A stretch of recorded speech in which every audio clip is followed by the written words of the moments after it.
नमस्कार मित्रांनो, जय शिवराय, जय शंभूराजे. पुन्हा एकदा स्वागत आहे तुमचं आपल्या यूट्यूब चॅनलमध्ये, ज्याचं नाव आहे इमान रायगडी ट्रेकर्स. तर मित्रांनो, आज आम्ही आलो आहोत प्रतापगड येथे. प्रतापगडाचा इतिहास तुम्हाला तर माहितीच असेल, जिथे छत्रपती शिवाजी महाराजांनी शिवप्रताप केला. तर आता आपण आहोत प्रतापगडाचा जो प्रवेशद्वार आहे, किल्ले प्रतापगडाचा प्रवेशद्वार, तिथे उभे आहोत. तर आता आपण पुढे गडाच्या दिशेने प्रवास सुरू करूयात.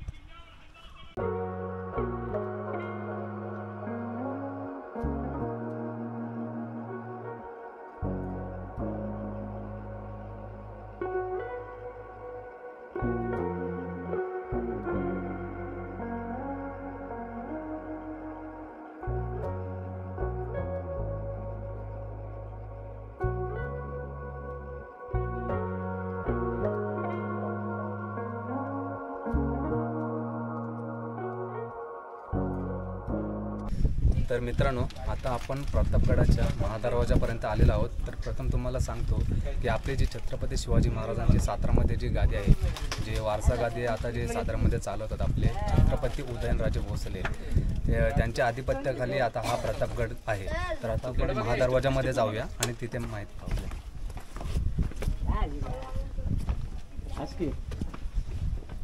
तर तुम्ही महादरवाजाची जी रचना पाहिली तर ती गोमुख पद्धतीची रचना आहे. जसं आपण रायगड, सुधागड या दरवाजाची पण रचना आपण पाहिली तर ती गोमुख पद्धतीची आहे. तर गोमुख पद्धत म्हणजे काय, जर शत्रू लांबून आला असेल तर हे जे दोन बुरुज आहेत तुम्हाला समोर दिसत असतील, तर त्यांना जो दरवाजा आहे महादरवाजा हा त्यांना दिसणार नाही. तर त्यांना जे दिसतील हे दोन बुरुज एक भिंतीप्रमाणे दिसतील. आणि शत्रू जर त्यातून आतमध्ये आला तर वरतून जो बुरुज आपल्याला दिसत आहे त्याच्यावरून आपले मावळे त्यांच्यावरती सहजरित्या हल्ला करू शकतात.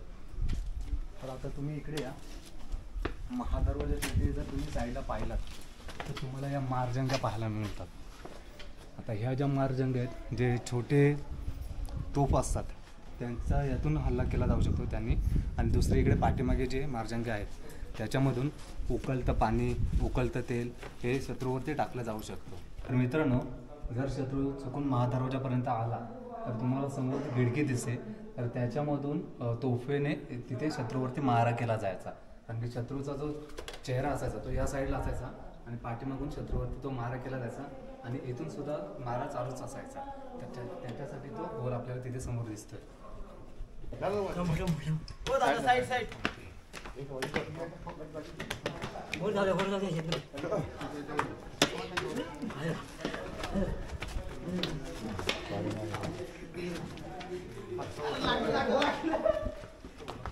तर मित्रांनो, आता आपण महादरवाजामध्ये प्रवेश करूया. आतमध्ये आल्याच्या नंतर तुम्हाला हा जो दरवाजा दिसत आहे तो आता सध्याच नवीन बसवण्यात आलेला आहे. चांगला लोखंडाचा दरवाजा आहे आणि मजबूत आहे. तर तुम्ही दरवाजाच्या पाठीमागे पाहिलात तर तुम्हाला मोठा होल दिसतोय. जसं प्रत्येक गडावरती दरवाजाच्या पाठीमागे अडसर टाकण्यासाठी हे दरवाजा बंद लॉक करण्यासाठी वापरण्यात यायचा. त्याच्यानंतर पुढे आल्याच्या नंतर आपल्याला हे जे देवड्या पाहायला मिळतात. जे मावळे ते दरवाजावरती रक्षण करण्यासाठी असायचे, त्यांच्या विश्रांतीसाठी हे देवड्या बांधण्यात आलेल्या आहेत. आणि तुम्हाला इथे देवडीमध्येच तुम्हाला दिसतोय हा जुना दरवाजा आहे, जो छत्रपती शिवाजी महाराजांनी जेव्हा गड बांधला नवीन केला तेव्हा हा दरवाजा बसवण्यात आला होता. तर दरवाजाला 350 ते 400 वर्ष दरवाजाला झालेले आहेत. तो खराब झाल्यामुळे हा दरवाजा बदलण्यात आलेला आहे.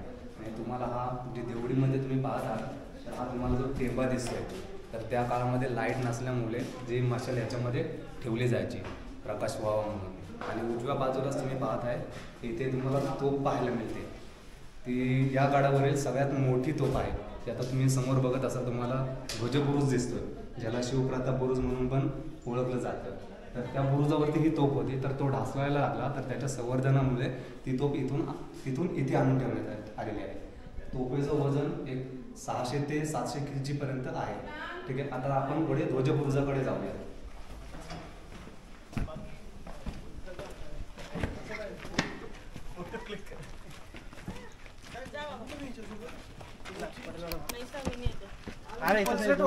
नाही सर, मला खूप पल्सट वाटली.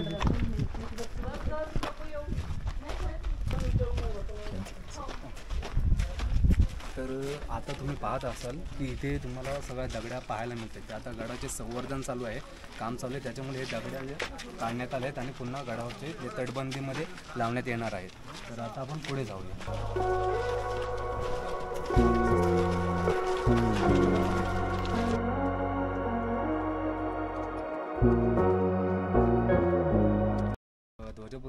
जातानाच आपल्याला मध्ये हे जे जात्याचे अवशेष पाहायला मिळत आहेत. त्या काळामध्ये दळण दळण्यासाठी वापर केला जायचा. तुम्ही पाहू शकता कशा प्रकारे आणि किती मोठ्या साईजमध्ये आहेत ते.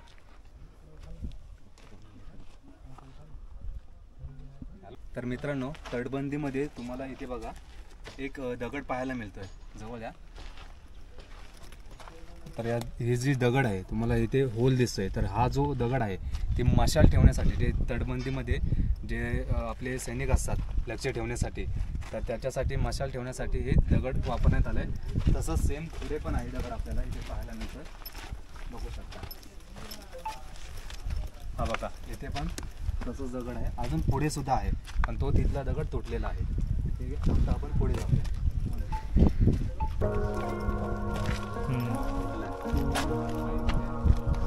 आपण तुटलाय. हे मशाली अडकवण्यासाठी यांचा वापर केला जायचा त्या काळी.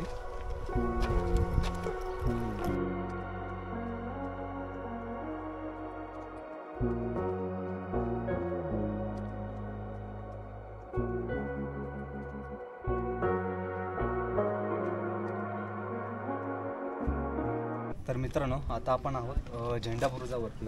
तर ही झेंडा बुरुजाची तटबंदी तुम्ही पाहिली तर अजूनपर्यंत चांगली तटबंदी पाहायला मिळते.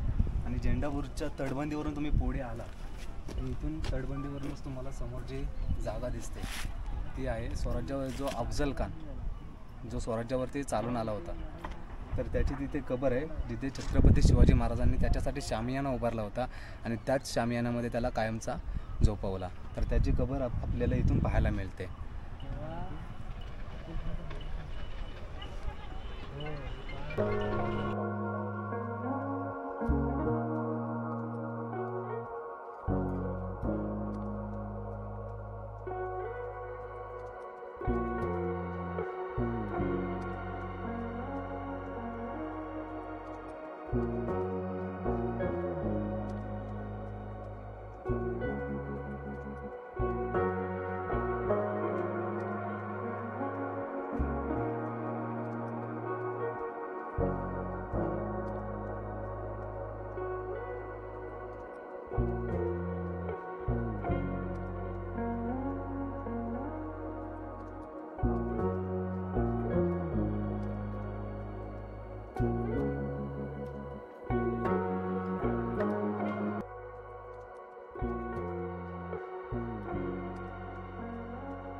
तर मित्रांनो, महादरवाजाने आतमध्ये आल्याच्या नंतर महादरवाजाच्या मागच्या बाजूला आतमध्ये तर पुढे आल्याच्या नंतर आपल्याला हा नगारखाना दिसतो, समोर आहे तो. इथे पहिल्या शिवकाळामध्ये नगारे, सनई, चौघडे ते वाजवले जायचे. आणि तुम्ही पाहिलं तर या नगारखान्याच्या बाजूने दोन आपल्याला मार्ग पाहायला मिळतात. एक जो मार्ग आहे तो राजवटी मार्ग आहे, राजमार्ग, जिथून फक्त महाराज आणि त्यांचा परिवारच फक्त मंदिरामध्ये जायचा. आणि हा जो मार्ग आहे तो फक्त मावळ्यांसाठी, जे शिपाई होते त्यांच्यासाठी वरती जाण्यासाठी होता. तर आता आपण या मार्गाने जाणार आहोत कारण की तो मार्ग बंद आहे, काम चालू आहे त्याचं. तर आपण इकडनं जाणार आहोत. ठीक आहे सर. मित्रांनो, नगरखान्याच्या थोडा वरती आल्याच्या नंतर तुम्हाला इकडे उजव्या हाताकडे दिसत असेल एक तलाव आहे बांधलेला. तर तेव्हा शिवरायांच्या काळामध्ये तेव्हा इथे तलाव नव्हता. जेव्हा हा प्रतापगड महाराजांनी बांधायला घेतला त्यावेळेस इथे डोंगर होता. तर जेव्हा गडाचं बांधकाम करण्यासाठी दगड पाहिजे होते तेव्हा आपल्या मावल्यांनी हा जो डोंगर आहे तो फोडण्यास चालू केला. तेव्हा फोडताना त्यांना पाण्याचे झरे लागले इथे आणि त्याच्यामुळे इथे तलाव निर्माण झाला. त्याच्यामधून ते अजूनपर्यंत पाण्याचे जिवंत झरे याच्यामध्ये आहेत. आणि हा जो पाणी तुम्ही पाहत आहे हा पावसाचा पाणी नाही, तर ते झरे आहेत त्यांचा पाणी आहे.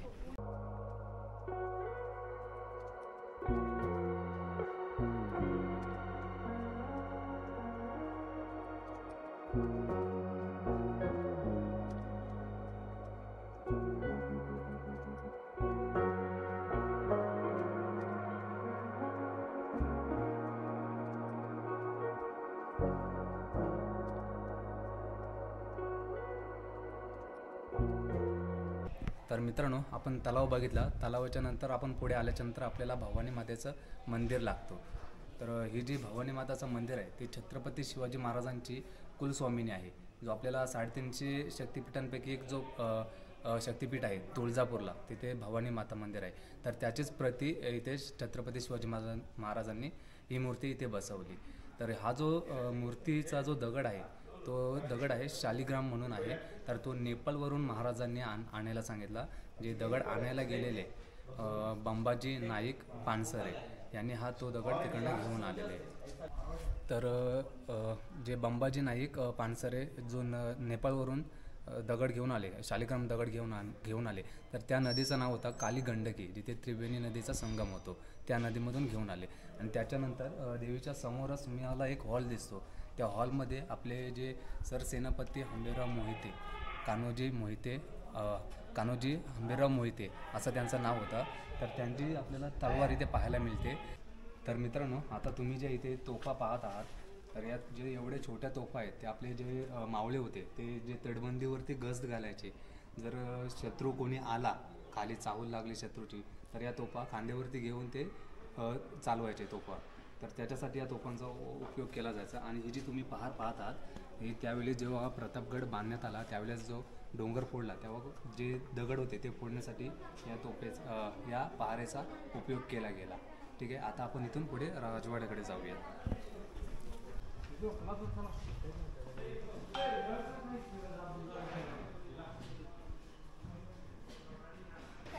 तर मित्रांनो, भवानी मातेचं दर्शन केल्याच्या नंतर आम्ही वरती आलेलो आहोत. आणि वरती आल्याच्या नंतर आपल्याला इथे बाजूलाच हनुमंताचं मंदिर पाहायला मिळतं आहे. आणि हनुमंताचं दर्शनसुद्धा आम्ही घेतलेलं आहे. आणि दर्शन झाल्याच्या नंतर तुम्हाला माझ्या उजव्या बाजूला आपल्या बालेकिल्ल्याकडे जाण्यासाठी इथे प्रवेशद्वार आहे बालेकिल्ल्याचा. तर आपण आता तिथे जाणार आहोत. आणि तिथे आपल्याला बालेकिल्लासुद्धा पाहायचा आहे आणि केदारेश्वर मंदिर आहे त्याचंसुद्धा दर्शन घ्यायचं आहे. तर आता आपण पुढे जाऊया. तर मित्रांनो, आता आपण आलेलो आहोत बालेकिल्ल्याच्या प्रवेशद्वाराजवळ. तर तुम्ही बघू शकता दरवाजाचं स्ट्रक्चर कसं आहे. दरवाजा तर नाही आता, पण जो गेट आहे त्याचा कमान वगैरे तुम्ही पाहू शकता. आणि इथे आतमध्ये आल्याच्या नंतर आतमध्ये हे दरवाजा अडकवण्यासाठी तुम्हाला इथे दिसत असेल लॉक सिस्टम दिलेल्या दगडामध्ये. आणि इथे अडसर टाकण्यासाठी जागा आहे. तर आता आपण पुढे जाऊयात.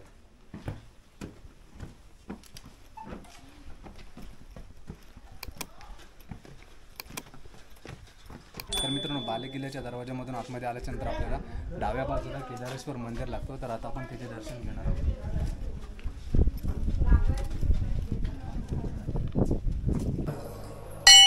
काय खाले का?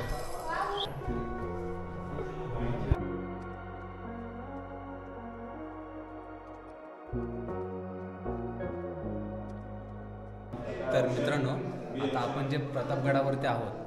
तर हा जो प्रतापगड आपला पहिला स्वराज्यात दाखल होण्याच्या अगोदर हा जो जावळीचा खोरा आहे, जावळीचा प्रांत, तो आदिलशाहीच्या ताब्यामध्ये होता. आणि तेव्हा आदिलशाहीचा जो सरदार होते ते चंद्रराव मोरे हे होते. त्याच्यानंतर चंद्रराव मोरेंच्या हा ताब्यात असल्यामुळे छत्रपती शिवाजी महाराजांनी त्यांना एक विनंती केली होती की तुम्ही हिंदू आहात तर तुम्ही स्वराज्यामध्ये दाखल व्हा. तर त्यांनी ते मान्य केलं नाही. त्याच्यामुळे छत्रपती शिवाजी महाराजांनी आक्रमण करून हा प्रांत आपल्या ताब्यामध्ये घेतला. आणि ताब्यात घेतल्याच्या नंतर हा जो आता प्रतापगड ज्या डोंगरावरती बांधलेला आहे त्याला ढोरप्याचा डोंगर असं बोललं जातं. आणि याच डोंगरावरती छत्रपती शिवाजी महाराजांनी 1656 प्रतापगड बांधून घेतला. आणि ते बांधकाम करत असताना त्यांना हे केदारेश्वर मंदिराचे जे शिवलिंग आपल्याला पाहायला मिळते ते आतमध्ये, ती तशीच्या तशीच आपल्याला त्यावेळेस बांधकाम करत असताना सापडली गेली. तुम्ही पाहू शकता हे अजूनही त्या काळातले जे आहे शिवलिंग जे जशीच्या तशी, त्याच्यामध्ये काही चेंजेस वगैरे केलेले नाही. आणि तुम्ही मंदिराच्या बाहेरच पाहिला तर तुम्ही डाव्या बाजूला आपल्याला गणपतीची मूर्ती वगैरे पाहायला मिळते. त्याच्यानंतर उजव्या बाजूला आपल्याला हनुमंताची मूर्ती पाहायला मिळते. आणि समोरच जर तुम्ही बघितलं, समोरच आपल्याला तर सदर पाहायला मिळते. तर मित्रांनो, केदारेश्वर मंदिर आणि सदर सोडल्याच्या नंतर डाव्या बाजूने पुढे आलो की आपल्याला इथेच काही अंतरावरती एक गुप्त दरवाजा दिसतोय. तर आता ते काय आहे ते आपण नक्की पाहूया. तर इथे या तुम्ही खाली, तुम्ही पाहू शकता. तर हा मित्रांनो एक रस्ता आहे, म्हणजे तळघर सारखा आहे. हा तळघर आहे. तर आज कितपर्यंत खाली गेलेला ते आपण पाहूयात आता. तर तुम्ही पाहू शकता हा इथे असा दरवाजा बंद केलेला आहे इथे, कारण की इकडनं खाली कोण जाऊ शकत नाही. तर ह्याचं जे बांधण्याचं कारण असं असेल की जर शत्रू आपला बालेकिल्ल्याच्या दरवाजातून जर आतमध्ये आलाच, गडामध्ये प्रवेश केला, तर आपले जे मावलेत या दरवाजाने बाहेर निघून पुन्हा बाहेरच्या साईडने निघून असं बालेकिल्ल्याला पुन्हा वेढा देऊन शत्रूला आतल्या आत कोंडी करू शकतात आणि बाहेरून ते शत्रूवरती हल्ला करू शकतात. त्याच्यासाठी हा बांधण्यात आलेला असावा दरवाजा. आणि आता हा बंद ठेवण्यात आलेला आहे कारण की खाली खूप खोल दरी आहे, त्याच्यामुळे हा दरवाजा बंद ठेवण्यात आलेला आहे. आता आपण पुढे जाऊयात.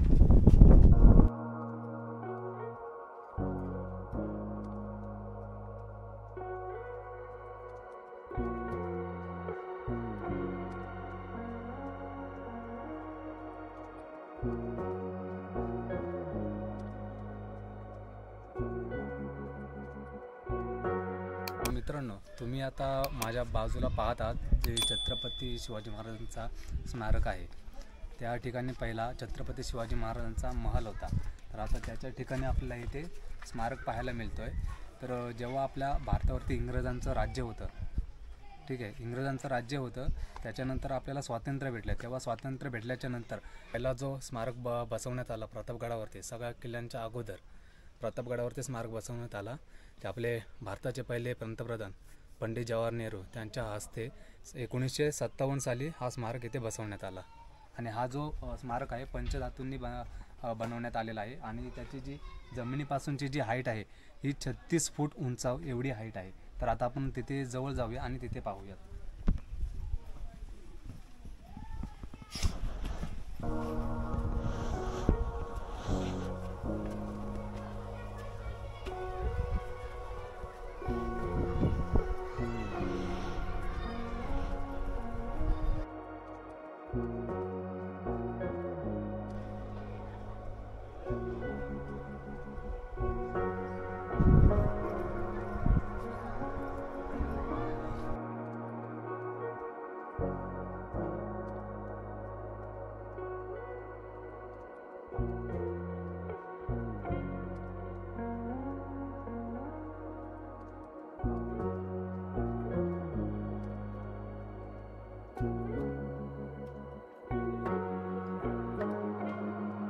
तर मित्रांनो, समोर तुम्ही पाहत आहे जो बुरुज आहे ज्याच्यावरती लोखंडाचे बॅरल आहेत, तर तो आहे कडेलट पॉईंट. छत्रपती शिवाजी महाराजांच्या काळामध्ये जर स्वराज्यामध्ये कोणी दागाबाजी केली किंवा वाईट कृत्य केले तर त्याला गोंट्यामध्ये भरून त्याच्यावरून खाली फेकून द्यायचे. तर तुम्ही पाहू शकता किती खोल दरी आहे ती. तर कडेलोट म्हणजे काय, जर हे असे काही गुन्हे केले तर त्याला शिक्षा हे मृत्यू, तर ते त्याच्यासाठी उपयोग केला जायचा कडेलोट. ठीक आहे, तर आता आपण इथून खाली जाऊया. खाली मित्रांनो, छत्रपती शिवाजी महाराजांच्या या प्रतापगड किल्ल्यावर प्रत्येक पाऊल टाकताना आपल्याला एक वेगळाच अनुभव, एक वेगळीच ऊर्जा, एक वेगळीच प्रेरणा जाणवते. जणू छत्रपती शिवाजी महाराजांचं अस्तित्व, त्यांचा सहवास अजूनही या गडकिल्ल्यांच्या प्रत्येक कणाकणांमध्ये आहे. तो त्यांचा प्रतापगडाचा रणसंग्राम अजूनही आपल्या अंगावर काटा आणतो. काय लढले असतील छत्रपती शिवाजी महाराज आणि त्यांचे मावळे. खरंच हे गडकिल्ले आणि हा इतिहास आपल्याला जपता आला पाहिजे, तेही हे गडकिल्ल्यांच्या संवर्धनातून. आजचं हे बदलतं वातावरण आणि वाढती लोकसंख्या पाहता या गडकिल्ल्यांचं संरक्षण करणं ही एक काळाची गरज बनली आहे. कारण या गडकिल्ल्यांवर छत्रपती शिवाजी महाराजांनी आणि त्यांच्या शूरवीर मावल्यांनी रक्त सांडलं आहे आणि ते रक्त साध्या एका पिचकारीने पुसता कामा नये. त्यामुळे सर्वजण आपण गडकिल्ल्यांचं संवर्धन करूया. प्रतापगडावर शिवप्रताप घडला, क्रूर अफजलला मरून पडला. प्रतापगडावर शिवप्रताप घडला, क्रूर अफजलला मरून पडला. तलवारी होत्या म्यानात तेव्हा, एका वाघनखाने इतिहास घडला, एका वाघनखाने इतिहास घडला. जय भवानी, जय शिवराय. भेटूया लवकरच पुढच्या ब्लॉगमध्ये.